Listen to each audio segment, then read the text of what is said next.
నమస్తే, welcome to దూత digital. Ayodhya Ram Lalla special story.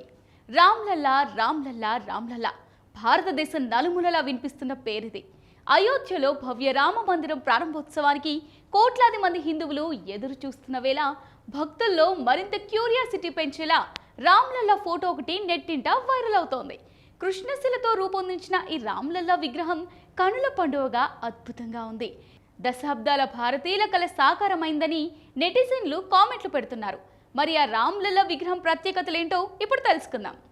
కర్ణాటకలోని మైసూర్కు చెందిన శిల్పి అరుణ్ యోగిరాజ్ రామ్లల్లా విగ్రహాన్ని తీర్చిదిద్దారు. బాలరాముడి విగ్రహాన్ని కృష్ణశిలతో రూపొందించారు. 5 ఏళ్ల బాలరాముడు పీఠంపై నించున్నట్టుగా ప్రతిమను తయారు చేశారు. విగ్రహం చుట్టూ నారాయణుడి రూపాలను అద్భుతంగా చెక్కారు. కుడి చేయి వైపు మత్స్య, కూర్మ, నరసింహ, వామనుడు, హనుమంతుడి విగ్రహాలు, ఎడమవైపు పరశురాముడు, రాముడు, కృష్ణుడు, బుద్ధుడు, కల్కి, గరుడ విగ్రహాలున్నాయి. రామ్లల్లా కాలు కింద కమలముండగా పైన స్వస్తిక్, ఓం, చక్రం, గద, సూర్యుడి విగ్రహాలున్నాయి.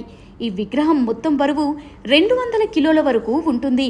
భవ్యరామ మందిరంలో తెల్లటి పాలరాతి మక్రానా మార్బెల్తో గర్భాలయం తీర్చిదిద్దగా దీనిలో సహజతత్వాన్ని ఉట్టిపడేలా పాలుగారే ప్రాయంతో తీర్చిదిద్దిన ముద్దులొలికే 5 ఏళ్ల బాలరాముడు కొలువుదీరబోతున్నాడు.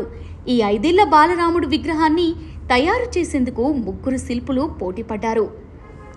రామ్ సేవక్ పురంలో మూసిన తలుపులు వెనుక 3 శిల్పులు ఈ విగ్రహాన్ని రూపొందించారు. హెరిటేజ్ సైన్స్ నిపుణులు 4 శంకరాచార్యులు, సాధు సంతులు కలిసి శిల్పి అరుణ్ యోగిరాజు రూపొందించిన శిల్పాన్ని ఆలయ గర్భగుడిలో ప్రతిష్ఠించేందుకు ఎంపిక చేశారు. తక్కిన 2 శిల్పాలను ఆలయంలోనే వేరే చోట ఉంచనున్నారు. మరోవైపు బాలరాముని ఫోటోలు బయటకు రావడంపై శ్రీరామ జన్మభూమి తీర్థక్షేత్ర ఆలయ ట్రస్ట్ చీఫ్ పూజారి ఆచార్య సత్యేంద్ర దాస్ స్పందించారు. ప్రాణప్రతిష్ఠ ముగిసే వరకు శ్రీరాముని కళ్ళు చూపించకూడదన్న ఆయన ప్రస్తుతం వైరల్ అవుతున్న విగ్రహం నిజం కాదని పేర్కొన్నారు. సోషల్ మీడియాలో ప్రచారం జరుగుతున్నట్లు, ఒకవేళ అవి శ్రీరాముని కళ్ళే అయితే దానిపై విచారణకు ఆదేశిస్తామన్నారు.